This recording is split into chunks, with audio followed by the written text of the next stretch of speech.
Hello hello नमस्कार सम्पूर्ण हाम्रा सामाजिक सञ्जाल चलाउनु हुने मान्यजन व्यक्तिहरूमा म चाहिँ सानो कुराहरू राख्न चाहिरहेको छु।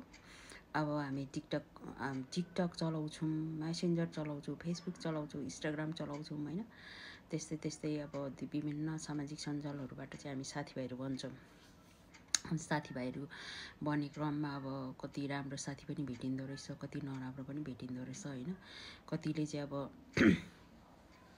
कति साथीभाइहरूले चाहिँ मलाई यस्तो साह्रो परेको छ, उस्तो साह्रो परेको छ, एकदमै गाह्रो भएको छ, विश्वास बोल्दै गयो। अनि बोल्दै गए पछाडि चाहिँ अनि अब माया लाग्छ, बिचरा होला भनेर अब हामीले विश्वासले हुन त लन त के हो भनेर कुरा गर्दा गर्दै अनि उनीहरू चाहिँ मलाई यस्तो साह्रो परेको छ, अब मलाई यति दिनको लागि यस्तो सहयोग गर्नु होला, उस्तो सहयोग गर्नु होला, अब म तुरुन्तै तपाईँलाई रिब्याक गर्नेछु, यस्तो टाइपले क्या। अब मेरो फल्ना ठाउँबाट आउँदैछ, दुई चार दिनमा दिइहाल्छु, त्यस्तो टाइपले मान्छेहरूले फसाउँदो रहेछ क्या। अब मैले त अब मेरै एक्सपिरियन्स मात्रै भन्दैछु। अनि अब फेरि हाम्रो भनौँ न हाम्रो बानी चाहिँ कस्तो हुन्छ नि, मान्छेलाई छिटो ट्रस्ट गर्ने क्या। म चाहिँ त्यस्तो खालको छु कि छिटो विश्वास गर्ने अनि बिचारा होला त भन्ने खालको छु कि। अनि त्यसै क्रममा जेसम्म पनि फसिन गइरहेको छु। अब यसो के अब उसले यति दुःख देखाएर गरेर अब माग्छ भने त जसले पनि अब फसि नै हालिन्छ। तर त्यो साथीभाइहरूलाई चाहिँ के अवगत गराउन चाहन्छु भने त्यसरी नफसिम, राम्ररी बुझेर गरेर मात्रै हैन, आफ्नो भन्छ नि आफूले चाहिँ कन्ट्रोल गर्नुपर्ने रहेछ कि त्यस्तो कुराहरूबाट। अनि त्यसो गर्नुभन्दा अहिले चाहिँ म चाहिँ अब त्यसरी मान्छेहरूको भनाइमा लाग्नुभन्दा चाहिँ मैले चाहिँ बरु सामाजिक सञ्जालमा होस्, अब विभिन्न युट्युबमा, टिकटकमा हेरेर रियल व्यक्तिहरू हुन्छ नि, जो पीडित, रियल दुखी, अब एकदम ठुल्ठुलो रोग लागेर उपचारहरू गर्न नसक्नेहरू हैन। अनि अब त्यस्तो व्यक्तिहरूलाई बरु 2-4 रुपियाँ आफ्नो सक्दो सक्षम हैन, आफूले बरु एक दिन चिया नखाएर, एक दिन अब भनौँ न रेस्टुरेन्ट गएर कफी नखाएर बचाएर हैन, बचाएर बरु त्यस्तो दुखीहरूलाई सहयोग गऱ्यौँ भने चाहिँ उनीहरूले बरु हृदयबाटै हामीलाई धन्यवाद तथा हैन आशीर्वाद दिनेछ जस्तो लाग्छ। त्यसै क्रममा मैले चाहिँ अब आज बिहानै सैटरडेको दिन अब मोबाइल यसो अब त्यही त हो स्क्रल गर्दा गर्दै मोबाइलमा अब टिकटक यसो स्क्रल गर्दा गर्दै टिकटकमा भेटेँ कि बिरामी बिचरा एकजना चाहिँ अब क्यान्सर पीडित, एकजना चाहिँ ठुलो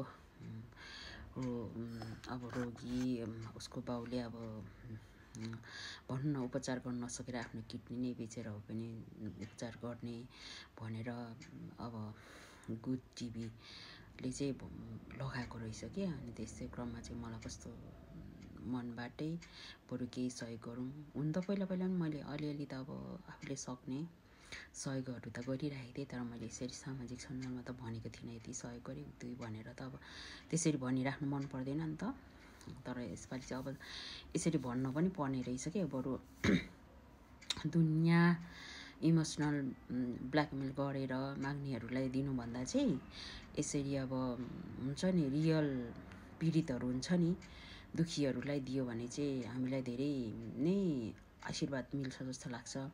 एक दिन मरेर जाने शरीर हो हैन, माटोमा मिल्ने शरीर हो, किन त्यसरी अब अरू मान्छेलाई फसाएर खाएर यो हुने कुरा भन्दा पनि बरु अब मान्छे खुसी, तिनीहरूलाई एकछिनको खुसी दिलाउनु भन्दा बरु यस्तो पीडितहरूलाई दिएर उनीहरूको केही भनौँ न कुराहरू सल्भ हुन्छ भने हामीले किन सहयोग नगर्ने। अब बरु यत्रो अब नेपालमै कति करोडो पपुलेसन छौँ भने हैन, 3 करोडभन्दा ज्यादा पपुलेसन छौँ भने त्यो त्यसले एक रुपियाँ नै उठाइयो भने पनि अब 3 करोड त उठ्छ नि त। त्यो हिसाबले क्या अब हामीले जति सक्षम छौँ त्यही हिसाबले त्यति नै थोरै थोपा भनौँ न, थोपा पानीले चाहिँ समुद्र बन्छ भन्छ नि, त्यसरी क्या। अब अलिअलि बरु सबैले सहयोग गरौँ भन्ने मलाई चाहिँ भित्रीबाट नै मनोजागरण भयो के। दुनियाँलाई अब दिएर उनीहरूले उल्टै आफूलाई नराम्रो भन्ने के, बरु सहयोग गर्यो, यस्तो साह्रो पऱ्यो उस्तो साह्रो पऱ्यो, मलाई अब तुरुन्त मेरो दिदीले पठाइदिन्छ अनि तपाईँलाई तिरिहाल्छु भनेर पुरा रुई कराई गरेर माग्छ। हामीले पनि 2 वचनमा ए होला भनेर विश्वासमा दिन्छ नि, दिएर भरे खाएर त अनि अब पुरा वर्ष हराइदिने के। अनि हराए पछाडि चाहिँ नि फेरि के भन्ने, अब हामीले भेटिहाल्यो भने भागिहाल्ने होइन।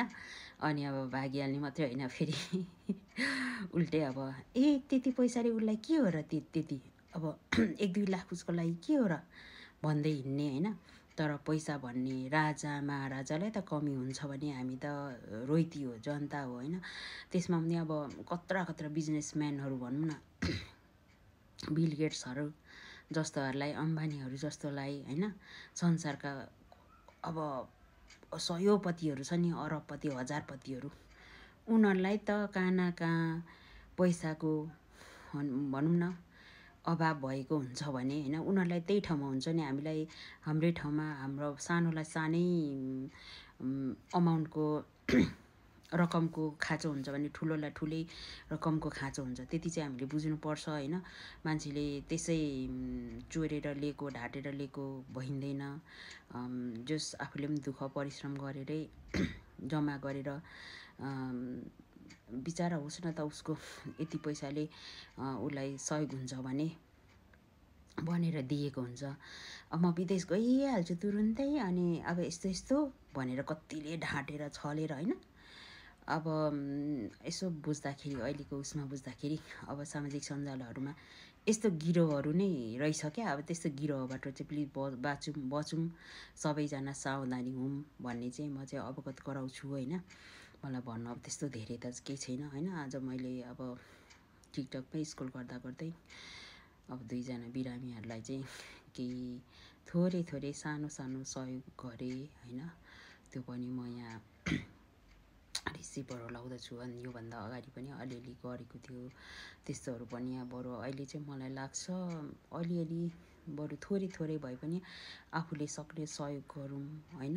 मान्छेलाई कसलाई चाहिँ भरिपूर्ण हुन्छ र, भगवान् महादेवको त 3 नेत्र भन्छ होइन। पैसा देख्दा महादेवलाई त कमी हुन्छ होइन, इन्द्रलाई त पैसाको कमी हुन्छ अरे, भगवान्हरूलाई त भने त हामी त अब मनुष्य जाति हो।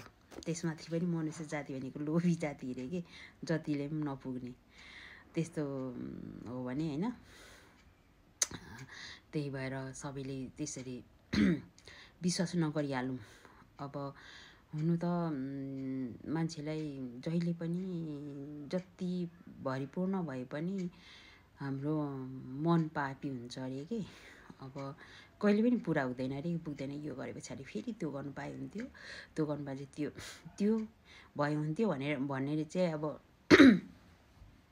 मनमा आइरहेको छ अरे। अनि त्यसले गर्दा नि हामीलाई कहिले पनि अब पैसाले पूर्ण हुँदैन कि, कहाँ न कहाँ थोरै अभावै भइरहेको हुन्छ क्या। मलाई चाहिँ त्यस्तो लाग्छ। साथीहरू सबै होइन, सामाजिक सञ्जालबाट राम्रो नराम्रो साथीभाइहरू छुट्याम। अब सामाजिक सञ्जालमै पनि कति अब सहयोगी, कति